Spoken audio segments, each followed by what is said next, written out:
Vigyanand teaching of education में आपका स्वागत है। आज आप इस टॉपिक में जानेंगे बाल्यावस्था को जीवन का अनोखा काल क्यों कहा जाता है।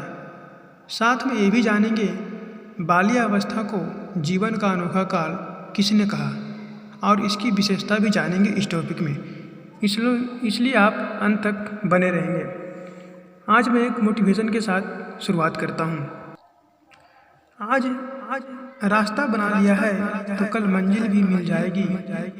आज रास्ता बना लिया है तो कल मंजिल भी मिल जाएगी। हौसलों से भरी यह कोशिश एक दिन जरूर रंग लाएगी। तो दोस्तों, यदि आप मेरे चैनल पे नए हैं तो चैनल को सब्सक्राइब जरूर करें, जिससे कि नोटिफिकेशन आप तक सबसे पहले पहुंच सके। चलिए मैं क्लास को शुरुआत करता हूं।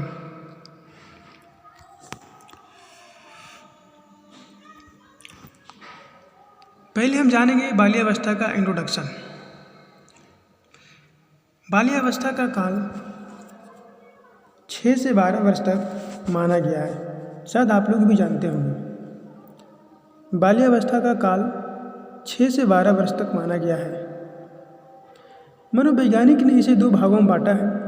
एक पूर्व बाल्यावस्था, जिसका एज 6 से 9 वर्ष तक माना जाता है। दूसरा उत्तर बाल्यावस्था, जो 9 से 12 वर्ष तक की होती है। क्लियर है? पूर्व बाल्यावस्था में गति तीव्र होती है। पूर्व बाल्यावस्था में गति क्या होती है? बहुत तेजी से होती है। और उत्तर बाल्यावस्था में जो गति होती है थोड़ा धीमी हो जाती है। आगे देखेंगे शैशवावस्था की बाद।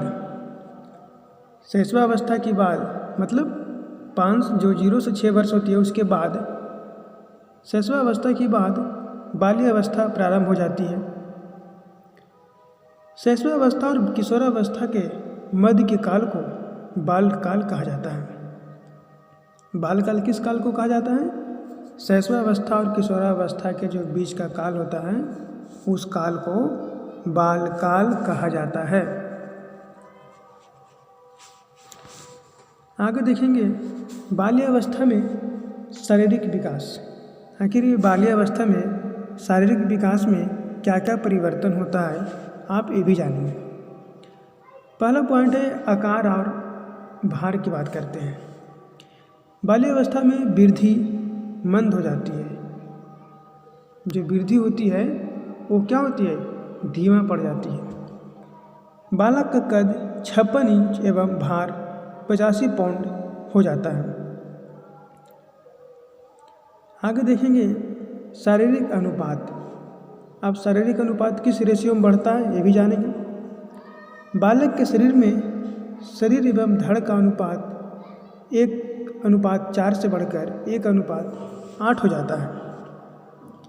शरीर की लंबाई 5 से 7 सेंटीमीटर प्रति वर्ष बढ़ती है। मतलब बाल्यावस्था में जो इसकी लंबाई होती है 5 से 7 सेंटीमीटर प्रति वर्ष बढ़ती है। तो शायद आप लोग नहीं जानते होंगे। आगे देखते हैं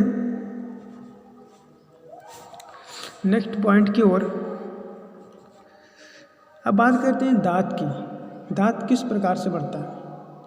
इस अवस्था में बालक के दूध के दांत गिर जाते हैं। दूध के दांत गिर जाते हैं और नए अस्थायी दांत आने लगते हैं।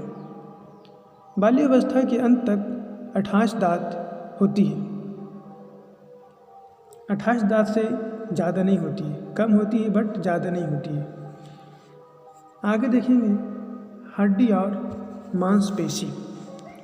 हड्डी और मांसपेशी। इस अवस्था में बालक की हड्डी मजबूत हो जाती है। जो बालक की हड्डी होती है वो मजबूत हो जाती है और शरीर संतुलन विकसित होता है और मांसपेशी में मजबूती आती है। मांसपेशी में भी मजबूती आती है। आगे देखेंगे बौद्धिक विकास। एक बौद्धिक विकास क्या होता है ये भी जानेंगे। बाल्यावस्था में बौद्धिक विकास का काल कहा जाता है। बाल्यावस्था को बौद्धिक विकास का काल कहा जाता है। इसमें बालक की भाषाई विकास पूर्ण हो जाता है एवं शब्द भंडार में वृद्धि होने लगता है। शब्द भंडार में वृद्धि होने लगता है मतलब बहुत से शब्द बोलने के लिए जान जाता है। इसके साथ बालक की रुचि का क्षेत्र विकसित हो जाता है। मन में बहुत कुछ करने का रुचि आता है। इसके बाद देखेंगे संवेगात्मक विकास। बाल्यावस्था में बालक संवेगों पर नियंत्रण करना सीख जाता है। अपनी संवेगों पर नियंत्रण करना सीख जाता है। अगला पॉइंट है सामाजिक विकास। बाल्यावस्था तक आते आते सामाजिक विकसित हो जाता है। बाल्यावस्था तक आते आते जो सामाजिक की जो भावना होती है वो विकसित हो जाता है। समूह में रहना पसंद करने लगता है। यहाँ से लिंग भेद की भावना का शुरुआत हो जाता है।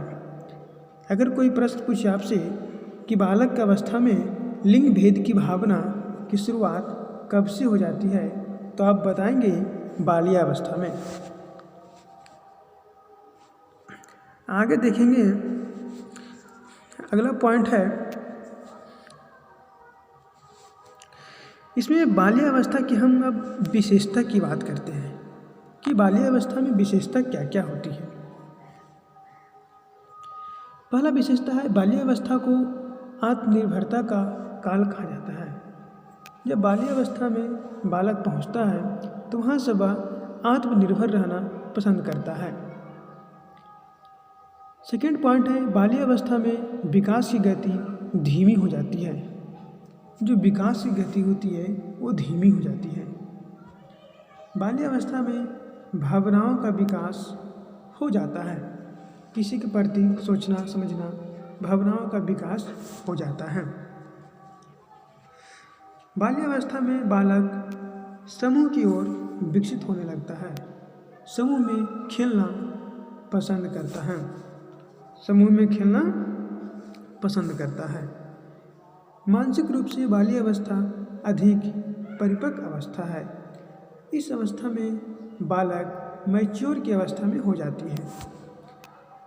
अगला पॉइंट देखेंगे बाल्यावस्था की विशेषता यहाँ पे हो चुका है। अब आगे देखेंगे बाल्यावस्था में शिक्षा।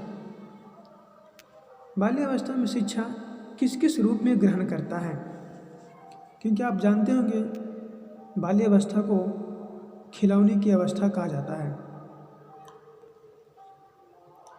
पहला पॉइंट है शारीरिक शिक्षा। बाल्यावस्था में शिक्षा देते समय शारीरिक शिक्षा की व्यवस्था करनी चाहिए जिससे बालक अपने शरीर का स्वस्थ रखने का उपाय जान सके। कहा जाता है शारीरिक शिक्षा में बालक में शिक्षा देते समय उसकी शारीरिक शिक्षा का व्यवस्था करनी चाहिए जिससे बालक अपने शरीर का स्वास्थ्य रखने का उपाय जान सके। अगला पॉइंट है खेल द्वारा शिक्षा। बालक को शिक्षा खेल द्वारा ही दिया जाना चाहिए जिससे बालक ज्ञान को जल्दी प्राप्त कर लेता है।